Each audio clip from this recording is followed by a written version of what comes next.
Hi hello नमस्कार. So आजच्या आपल्या व्हिडिओचा टॉपिक आहे, तुम्हाला टायटल बघून कळलंच असेल, किचनच्या वस्तू ज्या तुम्ही भारतामधून जर परदेशामध्ये स्थायिक होणार असाल तर तुम्हाला सोबत नक्कीच घेऊन जायला पाहिजे. कारण आजकाल माझ्या ओळखीतले बरेच जण आणि मित्रपरिवार यांपैकी बरेच जण बाहेरच्या देशांमध्ये शिफ्ट होत आहेत आणि बऱ्याच जणांकडून मला एक कॉमनली विचारला गेलेला प्रश्न म्हणजे की तू अशा कोणत्या वस्तू बाहेर जाताना नक्कीच तुझ्यासोबत घेऊन गेल्या होत्यास. म्हणून म्हटलं की यावर एक व्हिडिओ नक्कीच झाला पाहिजे, म्हणजे सगळ्यांनाच याचा उपयोग होईल. सो तुम्ही हा व्हिडिओ नक्की शेवटपर्यंत पहा आणि जर तुम्ही बाहेर शिफ्ट होणार नसाल, तुमच्या ओळखीत कोणी असेल तर त्यांनाही हा व्हिडिओ नक्की पाठवा. व्हिडिओला सुरुवात करण्याआधी मी तुम्हाला माझी एक छोटीशी ओळख करून देते. माझं नाव आहे श्वेता आणि आम्ही सध्या टॅलिन या शहरामध्ये राहत आहोत.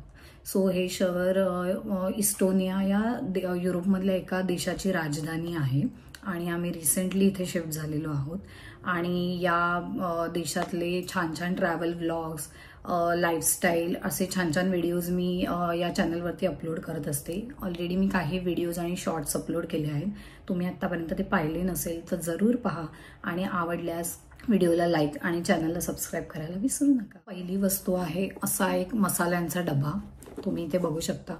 असा एक डबा नक्कीच आपल्या सगळ्यांच्या घरामध्ये असतो. इंडियन फॅमिलीजमध्ये आपण नेहमीच असा डबा वापरतो, कारण आपल्या इंडियन कुकिंगमध्ये खूप मसाले हे कायम वापरले जात असतात आणि हा असा मसाल्यांचा डबा तुम्हाला परदेशात विकत मिळणार नाही. तुम्ही कदाचित परदेशात गेल्यानंतर भारतीय दुकानांमध्ये गेलात तर तुम्हाला हा डबा किंवा यात मी ज्या काही वस्तू सांगणार त्या कदाचित मिळतीलही, पण त्या तुलनेने प्रचंड महाग मिळतात, तिप्पट किमतीने मिळतात, कारण या सगळ्या वस्तू भारतातनं इथे आयात केल्या जातात आणि त्यामुळे त्याच्या किमती खूप जास्ती असतात. सो बेटर तुम्ही तुमच्यासोबत इंडियामधनं असा डबा नक्कीच घ्या. दुसरी वस्तू आहे प्रेशर कुकर. सो माझ्याकडे हा एक असा मीडियम साईजचा आणि हा एक असा स्मॉल साईजचा असे 2 प्रेशर कुकर मी येताना घेऊन आले होते. कारण हा जो एक लहान प्रेशर कुकर आहे यामध्ये भाजी करायला, किंवा आता माझ्या घरात एक लहान मुलं आहे सो तिच्यासाठी काही खिचडी किंवा काही करायचं झालं तर यामध्ये पटकन आपलं काम होतं. सो असा एक प्रेशर कुकर तुम्ही नक्की सोबत घ्या. तिसरी वस्तू आहे फूड प्रोसेसर किंवा मिक्सर. तुम्ही बघू शकता मी इंडियामधनं येताना असा एक वंडर शेफचा फूड प्रोसेसर सोबत घेऊन आली होती.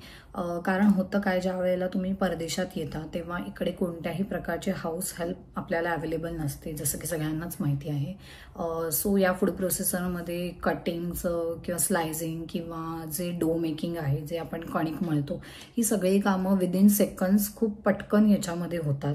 ऑब्व्हियसली तुम्ही ही कामं हाताने सुद्धा करू शकता नक्कीच, पण आपला वेळ वाचतो आणि आपलं काम खूप पटापट होतं. आणि या फूड प्रोसेसरमध्ये खूप छान अशी कणिक मळली जाते. त्याचा एक शॉर्ट सुद्धा मी आपल्या चॅनलवरती अपलोड केला आहे, सो तुम्ही तो बघितला नसेल तर नक्की बघा. सो चौथी वस्तू आहे इडली स्टँड.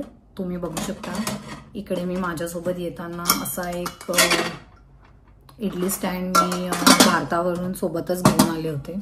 आणि हा जो इडली स्टँड आहे तो पिजन कंपनीचा आहे आणि हा इंडक्शन कंपॅटेबल आहे.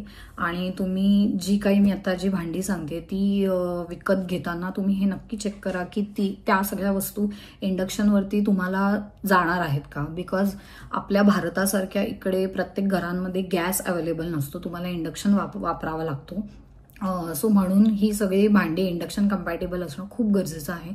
आणि हा असा एक इडली स्टँड तुम्ही नक्की सोबत घ्या. सो 6वी वस्तू आहे असं एक आप्पे पात्र मी माझ्यासोबत घेऊन आली होती आणि हा सुद्धा तुम्ही बघू शकाल इंडक्शन कंपॅटेबल आहे.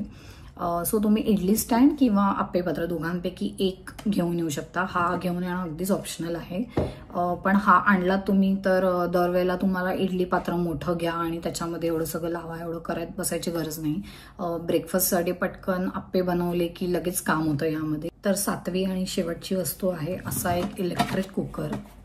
तुम्ही बघू शकता इकडे मी इंडियावरनं येताना असा एक इलेक्ट्रिक कुकर माझ्यासोबत घेऊन आले होते. सो यामध्ये फक्त तुम्ही राईसच करू शकता असं नाहीये, तर यामध्ये एक स्टीमरसाठी हे असं एक भांडं दिलं जातं. त्यानंतर असे 2 स्टँड येतात. जर तुम्ही एग्स वगैरे खात असाल तर एग बॉइलिंगसाठी हे खूप युजफुल आहे. आणि अजून एक म्हणजे हा एक केक मेकिंग मोल्ड सुद्धा इकडे मिळतो.